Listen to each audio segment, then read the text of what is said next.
make the opening statement? Yeah, obviously extremely excited to be here in this beautiful facility. It's my first time here. The opportunity to play for a semifinal matchup against the Indiana Hoosiers is something that we don't take lightly. We're obviously have a ton of respect for Coach Signetti and what they've done there. It's an incredible team, top to bottom, and just excited to be in this situation.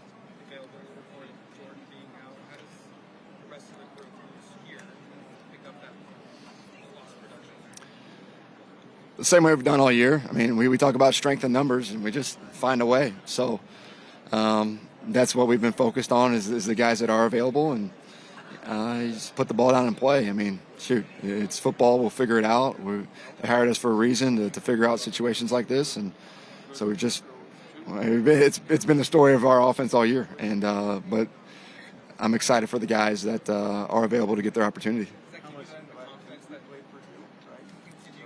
Yeah, I mean, I'm confident because we prep like pros all the time. We practice our tails off. The guys work so hard, and I'm confident because I believe we have the best head coach in the country with Dan, and it's been we've experienced this already, so it is what it is, and you just move on. How challenging is it balancing being the OC here and also having those great Man, I'm blessed to be in the position I'm in. It's really surreal that I'm in this position.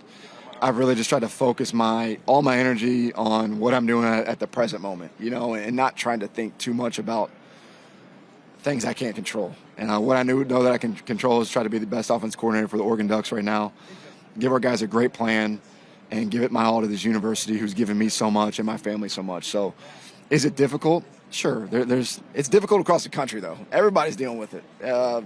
Oregon is, IU is. It's going on everywhere. So there's distractions out there that you just handle. And the people that adapt the best in college football are usually in the best position to win for next season. So that's all I've been trying to do is just adapt to the situation and focus on what I can. What do you remember just about the last matchup with Indiana, and what do you feel like the offense kind of struggled with during that game? Well, obviously I remember losing in Autzen. That was not fun.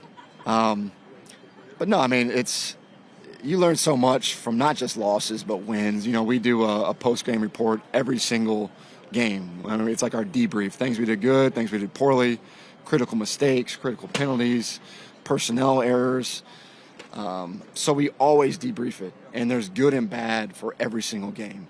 I think obviously the score shows that we didn't play well, but there was also a lot of good that came out of that game. I think when you look at the tape, there's some schemes that we really liked that we want to make sure that we can, and we continue to do throughout the course of the season. But there's things that you got to improve on. We had too many negative plays. We didn't score in the red zone. It's the typical why teams lose type games. You got to be great on third down. You got to be great in the red area, like I mentioned. You have to be able to create explosive plays. So it was, like I said, it was the same after every single game. But I do believe our guys took great pride after that game to really get it right. And, we obviously went on a really good run and put us in the position we are in today. Obviously, it's more than just you and Bryant Haines out there determining the matchup. But what goes into the chess match when you're going up against a coordinator you've already seen this season? Yeah, it's he's as good as anybody I've gone against. He really is. How he gets his guys in position consistently to make plays. They just do little things that just nag you. It's like a fly that you just can't get off. And so I mean, I have the utmost respect for him as a coach. Those players, they have some elite players on their side of the ball. You're saying is you're incredibly well rested right now? Yeah, I just it's a psychological approach where you just, if you tell yourself enough times that you don't need the rest, because the players need the rest, right? They're the physical aspect. So I'm not out there striking sleds and getting inside and out of my breaks. So you take naps at night and, a couple of coffees, Red Bulls, some bolts, and then we're ready to roll. Tosh, do you still feel like you could go on the sled and do some I can, and I do at times. Yep, got a good sled circuit with the linebackers. So that still occurs. It's physical training and mindset training. Tosh, on a more positive We've talked a lot this week with players about peaking at the right time and kind of the similarities between this college football playoffs and the March Madness tournament. With the way the defense played last week against Texas Tech, how much do you believe that this defense is peaking right now at the right time, and how much confidence does it give you as a coordinator in the way your guys are playing? Well, ultimately, I'm walking down that tunnel with extreme confidence, no matter what. Getting because of the power of unit that this defense has built, the culture that we've built together, and playing for something much bigger than just yourself. So no matter what, I'm gonna have a lot of confidence on game day, and I have a lot of confidence on Monday, Tuesday, Wednesday, the way we prepare every day. So that's how we garnish the confidence, coming to game day. So. It was a great performance. I agree, and I thought that's a really cool point. I made the same thing this Monday is where we want to be, in the so-called tournament. Right now we're in the Final Four, and so to perform at an extremely high standard was great to see. All right, but and we're only as good as our last performance, and then it's very quickly I can remind them of the first half of the first playoff game. Right, played to that standard, 34-6 at halftime. Second half absolutely did not. And so it's quickly to just remind and go back to the debrief of that second half of where do we go wrong, when we started to lack aggressive angles and tackling, right? Point out any call that I did not call to the standard and put us in a compromised situation, and put it on myself as well. Whatever issue we occurred, we're all in it together. So now it's reset, right? That's in the past, right? Indiana has absolutely nothing to do with Texas Tech. Different coaches, different team, different culture, and now we got to reset and attack it accordingly. How much has seeing Mendoza once already benefit you guys coming into this one? We're about to find out. Tosh, obviously, it's more than just you and Mike Shanahan out there determining the game, but what goes into the chess match against a coordinator you've already seen this season? Yeah, I think, just believing that they're going to do the same exact thing might not necessarily be the truth, and what we call no wasted pain. A great example is beating Ohio State last year, right, and not wanting to get too far away from, the calls you utilized of caused some success, and then, not doing a quality enough job, putting the players in the best position possible to go win that second time around, right? So, we've certainly done some different things since that game. So have they. They changed some things up too, and it's going to be an awesome matchup. Got great respect for what they do from an offensive standpoint and in totality of how they approach, the game from a program standpoint. So it's an exciting challenge. How do you guys balance watching the film from that game, given how long the film was, and watching everything that's happened? Well, we're going to watch every game, So in this opportunity, I want no stone unturned, So watching our game, of course, debriefing, what worked, what didn't, and then, how can we execute better now this second opportunity. Coach, Indiana offense has done an exceptional job of establishing the run in order to open up the playbook and kind of push the ball downfield in the air as well to keep the linebackers and secondary honest in the run game. How do you prepare your defense to be multifunctional? Well, I think they're multiple, and we need to be multiple. So when you present the same look 80+% of the game, then this is a great program, great team, and they're going to attack you accordingly. So their run pass option outfit is the best in the country, and so making sure that we can have some multiple looks, but play to a high standard, right, and not putting too much volume on our own players, so we can let them rip and play to a relentless standard. Your defensive front had a really good game against Texas Tech. Thanks, Aaron. Kind of underrated. A lot of talk about Texas Tech's front. So what did you like about kind of their performance, and what role will they play again in this match?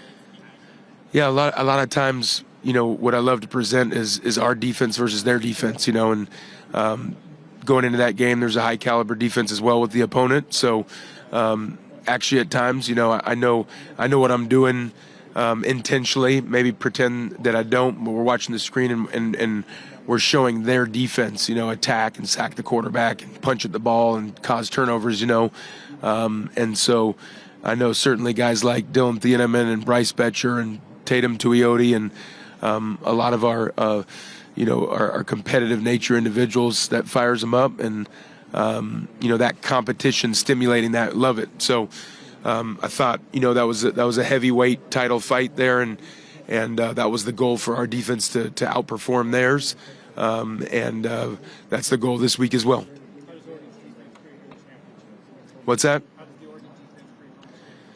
Sticking to our culture, playing with a relentless effort. We got to do a great job of attacking the ball, and execution, versus emotion, and operating to the standard. That's it. Yeah.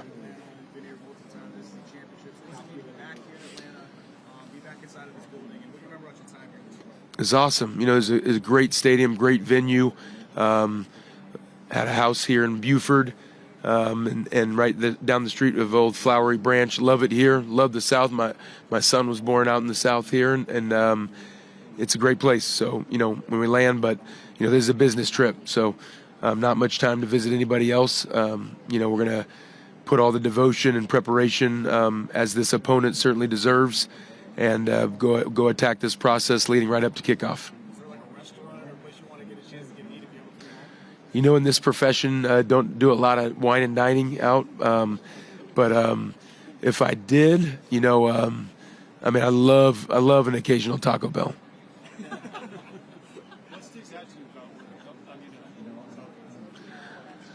What sticks out? Oregon?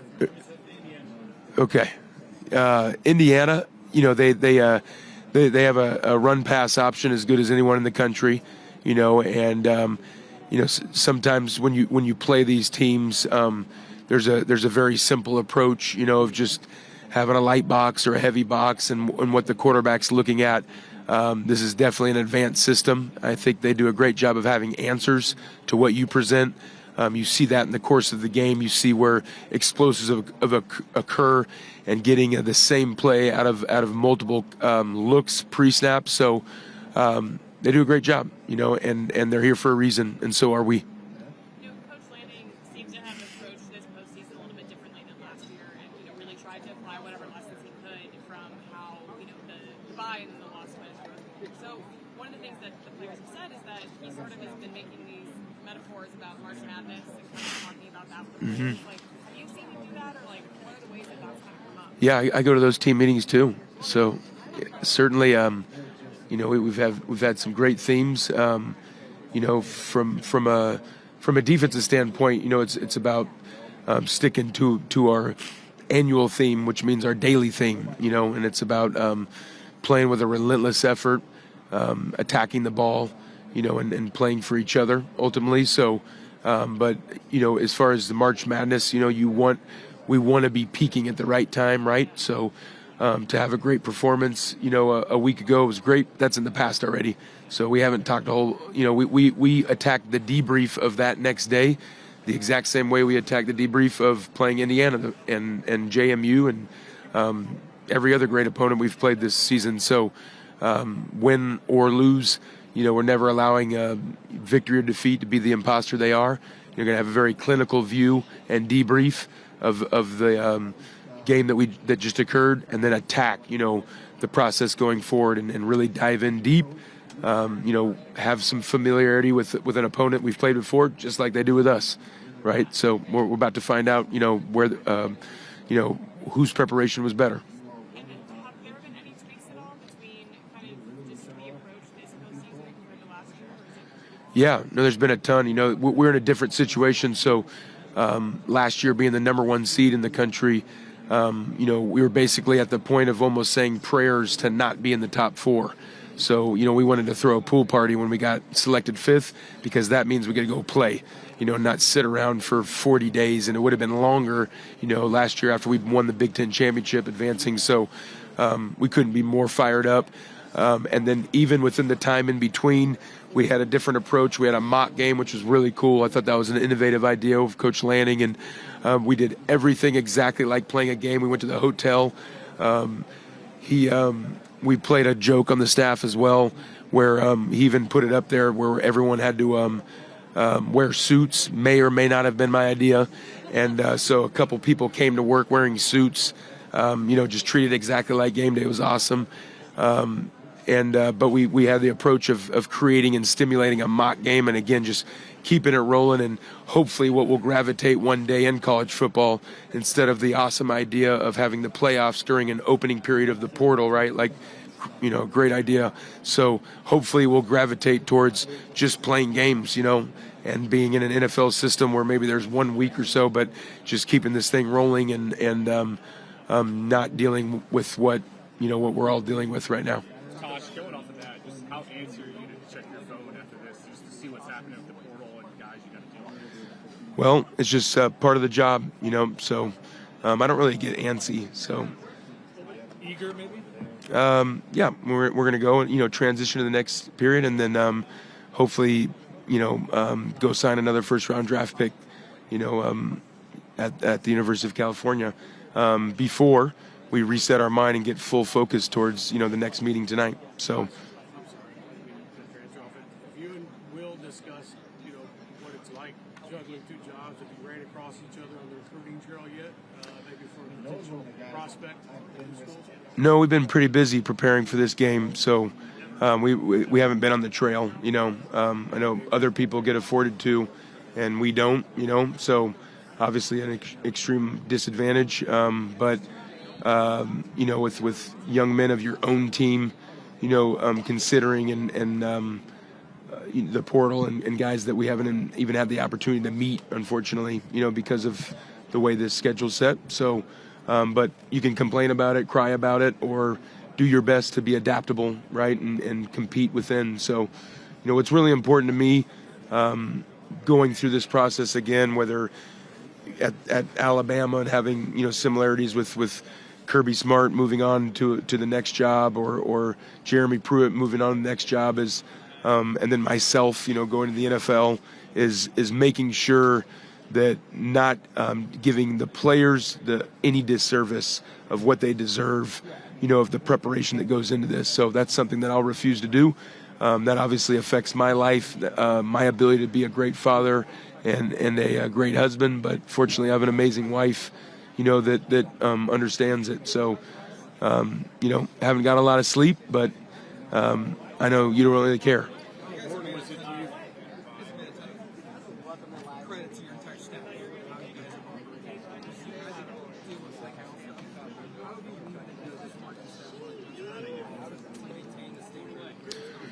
Well, I haven't missed anything, so I haven't missed a single thing as far as preparation here, which of course obviously affects, the preparation of the next chapter.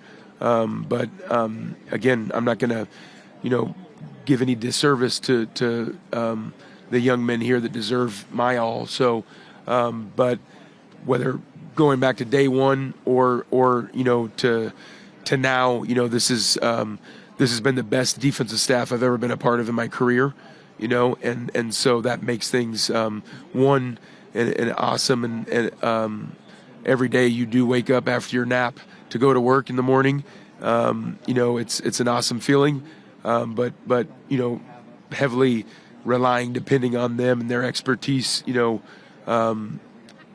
Guys like Darian Daniels, Tony Tuioti. I mean, the whole crew, Hampton and Wadu and Bryant and everyone that's been a part of this thing, Cam and Brian Barraza and just an elite crew that I've been fortunate to be coaching with, and so that's, kudos to them, in their preparation. So here we are at this moment, and now it's the opportunity to go attack. Was that a sign of his kind of growth, that mentally he's kind of advanced as you've gone with him throughout the season? Yeah, I feel like that's been one of Fernando's best traits throughout the whole year is being able to take one play, whether it's good or bad, wipe it clean, come back to the next one, and completely kind of reset. After that first drive, they did some different things that they hadn't really shown on film, so we had to talk about it on the sideline, have them see it for the first time, along with everybody else on the offense, get everybody on the same page. And then I was a little bit more conscious of it too, the aggressiveness that they came out with early in that drive, in the first drive. So, but I mean, Fernando's experience now, he's seen it all, and maybe it's a little tweak here or there. but he's able to adjust quickly, and nothing has shaken him. And you guys know all the moments that I'm sure that I'm referring to throughout the year, the good and the bad. He's been able to wipe the slate clean and totally reset going on the next drive. With those game-winning drives, he hit like 4 of them. Was there any one of those that was more in particular, like more impressive when you watched it on film, like when you look back on it, that stood out over the others? Ooh, that's a really tough. Like children, I don't know. Yeah, no, that stood out above the others. I mean, if I had to pick one, which they were all very unique in their own ways. If I had to pick one, I would just say the Penn State one, especially with how it started with the sack. A lot of teams, a lot of individual players may have kind of shut it down after that, but felt like not only him but the other guys on offense really rallied after he made that throw the very next play and really got the momentum going on our side. Coach Pat was telling us that it feels like they've watched that Oregon film a million times this last week. What are the challenges of balancing, locking in on that first matchup and everything that happened in that game, and then everything that's happened since then?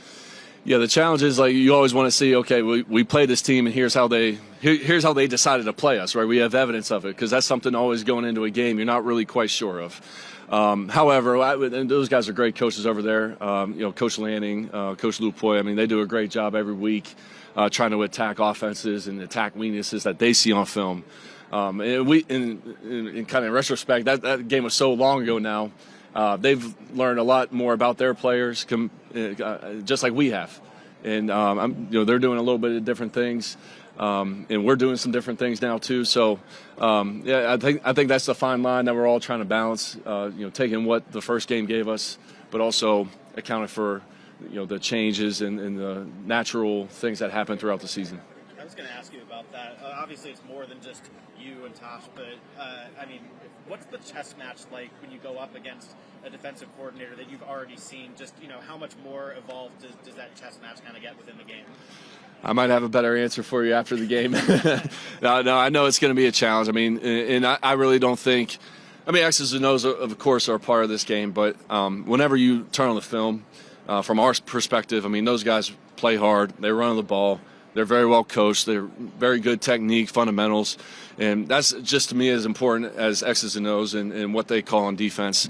For our guys, right, we got to be great in those areas. We got to out-hustle them. We got to be better at the little things. Because that's what I feel like really separates them from a lot of other teams that we've faced throughout the year. Is it tough for you as a play caller to kind of not take too much stock in this is kind of what the things they called against us last time versus, it's just a new game here?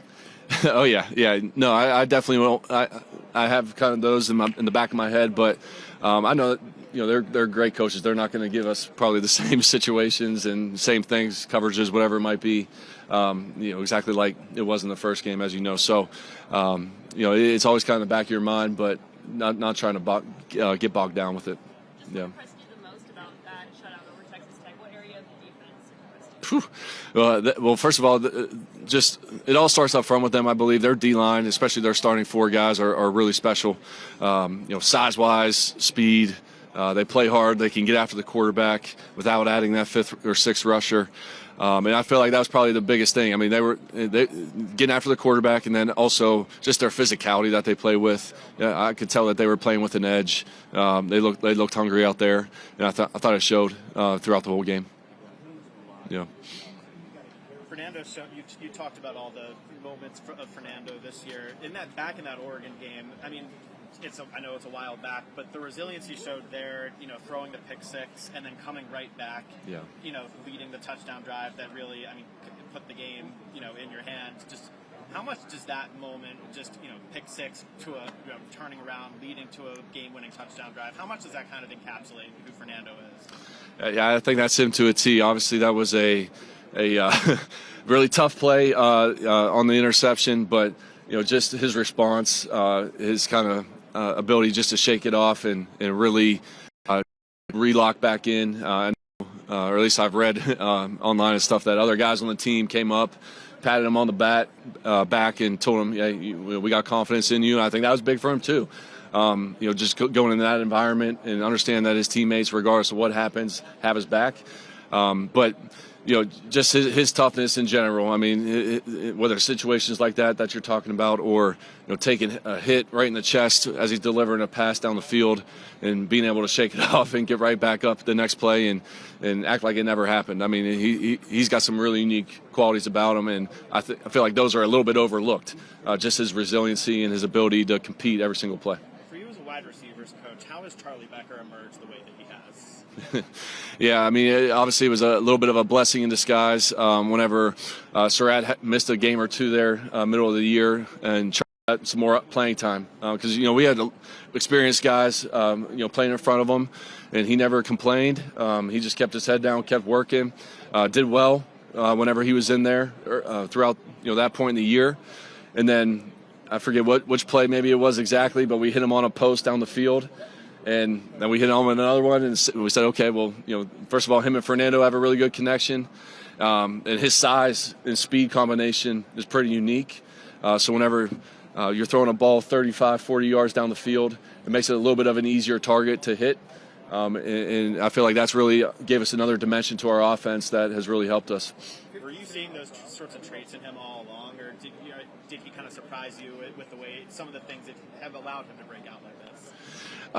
The biggest thing for him going into this year was just his ability to beat man-to-man coverage. Just as a young receiver last year and throughout camp and early in the season, he was still kind of finding,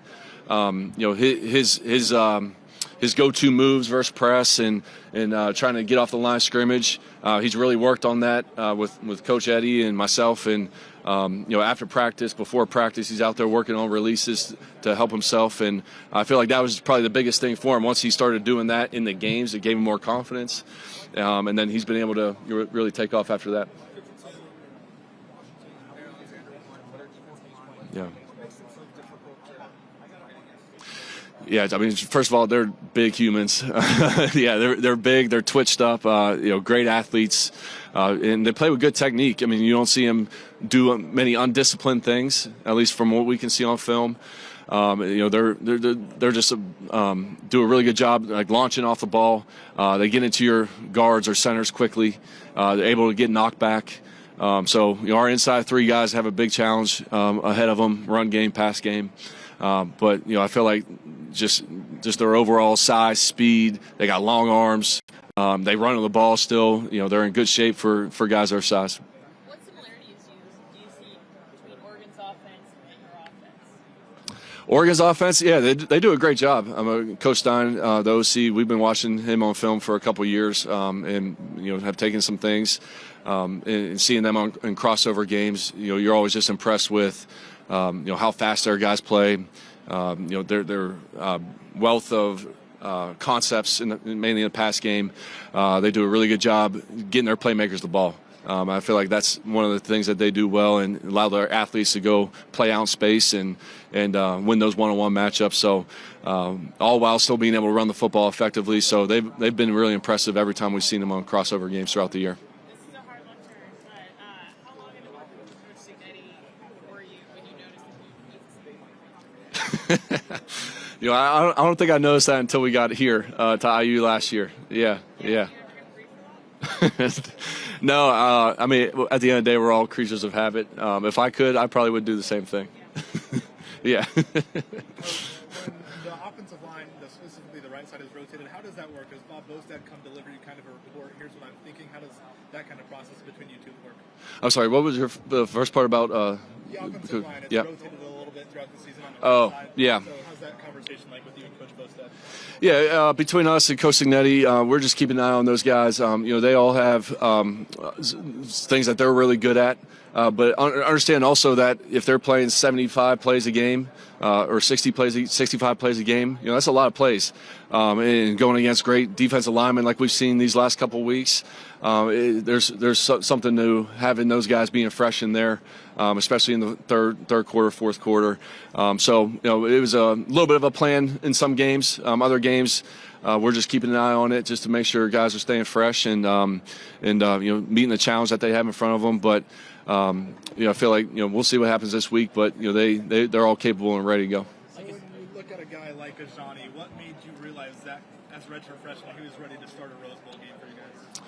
Yeah, he's been very consistent. He's been able to play multiple positions. Practice habits have played into that, and going into Ohio State, he played a decent amount of snaps, did well. Purdue, I believe he started at left guard that game and performed well as well. So whenever he's been in there, he's done well, and we've been rewarding him. And there's some good competition going there on the offensive line, which is great, just like any other position. Guys are really kind of bringing out the best in them.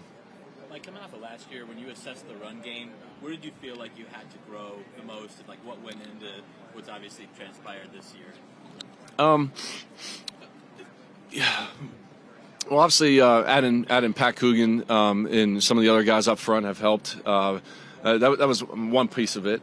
The other piece, I feel like, at times, just being able to create movement, playing on their side of the line of scrimmage. And now looking back, guys like Bray Lynch and Drew Evans and Carter, they're all a year older. They're all more confident. They're all stronger. And they've done a really good job. It's just things that we've done fundamentally since day one. And Coach Bostad and ourselves, I mean, we're always going to try to do what we do the best, stick to who we are, instead of maybe seeing what hurt that team that we're playing on film and major in that. But I don't think that there's not really a real sexy answer about it. I just feel like everybody's better, everybody's playing better, everybody's playing more confident. From my standpoint, I'm pretty. I try to be slow to abandon the run. I want to make sure we stick with it, even though if we're gaining 2-3 yards, knowing that we have to do that to keep the quarterback clean and keep those guys going up front. Adding as many new pieces to the line as you have, how it's come together, what's been your reaction to that? Because it is a new look group. So. Yeah, I feel like those guys have had great chemistry since day one. And I'll just take a guy like Pat, for instance. He got here coming off the year that he had, didn't miss a single practice. Has been a leader to not only the offensive line but the offense and the team as a whole. And I feel like they got really good camaraderie in there. Coach Bostad does a really good job of getting those guys ready to play. And I feel like they're truly 5 guys working as one. They're always in unison, always on the same page, and good communication. As you studied Oregon's defensive front in the last game, what stood out just about how they attacked, obviously, a line and an offense that had been performing at a really high level? Yeah. I mean, they changed it up with some of their games inside and mixing that up with just straight launching, trying to get up the field, creating penetration, letting those guys kind of pin their ears back and go play ball. So they keep you kind of off balance with that. I would say the other thing is, I thought our O-line held up pretty well in protection. We gave up 1 sack. There was a few other times Fernando was pressured. I feel like the crowd noise played a factor in that as well at the time. But overall, I felt like we competed our butts off, and obviously there's some matchup things that we'll keep an eye on, just because they had so much talent across the board. But yeah, I mean, I feel like our guys were ready to go. Yeah. Yeah. I definitely see them playing with great technique, especially at corner. 7 and 4. Those guys are doing a really good job for them. I feel like they're really confident playing at the line of scrimmage. Whereas maybe early in the year they would open up and run with a receiver. They're staying square, trying to make receivers go sideways. They're doing a really good job with that. And then Flowers, the other one in the back end. I mean, that kid really flies around and it's physical. You can tell him and Thinneman are on the same page on the back end, and they do a good job. They do a good job when the ball's in the air. Quarterbacks looking one way, you can see everybody in that back end start rolling that way, and they fly the ball and are able to make plays down the field. It's a good one. Well, we have some good defensive backs, very well coached defensive backs. So that's credit to Ola Adams and Coach Rod Ojong. The guy in particular to the boundary, D'Angelo Pons, is I think maybe the most physical corner in the game. But when you play with great technique and have great body control, you're not grabbing, you're not reaching for things, you're using your feet. That's what we teach, and that's what Coach Ojong has D'Angelo Pons do, and Jamari Sharp too. So credit to those guys. They're playing with great technique. Is that, obviously you drill down on the technique. What is the most important thing to being physical without being overly physical? Yeah, I'd have to ask Coach Ojong that question. He's the specialist. He does a great job. I think there's a lot of really good footwork teaching in that. The ability to slide and stay in front of the receiver. If your body's in front of him, then you're not reaching for him. If you're not reaching for him, you're probably not grabbing him.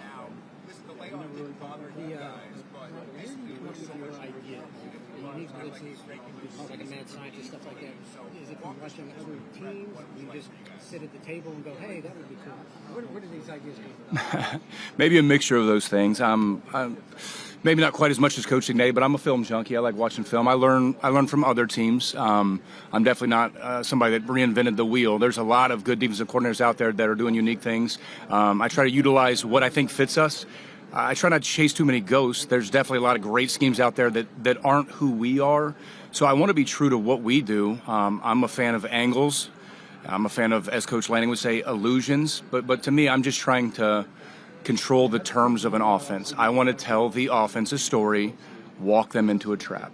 And how do you get that done? A number of ways. A lot of it's copycatting, to be quite honest with you. Is there a branch of the simulated pressure world that you most align with, though? Because, I mean, like, what Dan and Schumann and Kirby did is different than what Dave does, is different than what you do. So, like, is there one, though, that most aligns with? Yeah. Or are you totally in your own lane? Yeah, I don't come from like a tree. I don't come from a tree of man. This guy right here, I learned all my sims from him. Nothing like that. Just the successful ones. I like the ones that work. So I try to find those, maybe put a little tweak or a wrinkle on them. I've said before that I'm a fan of layers. So most sacks that I've come across aren't necessarily just everybody sprinting at the quarterback. A lot of times a loop or a twist. It's a game of pick and roll, if you follow basketball, in my opinion. So I take the things that I like and I just add my own twist to it. And when you've led the country, been among the leaders in the country in TFL's package, so in a sport where you guys are film junkies, spend the whole offseason scouting somebody, whatever, but no one's been able to solve it. So, one hand, like, how much pride is there in that? With all these offensive minds trying to come up with, all they're doing. All these guys are making 700 plus, million plus. Nobody's been able to do it for 3 years. How much pride is there in that? How do you explain how you've been able to fool this many guys for this?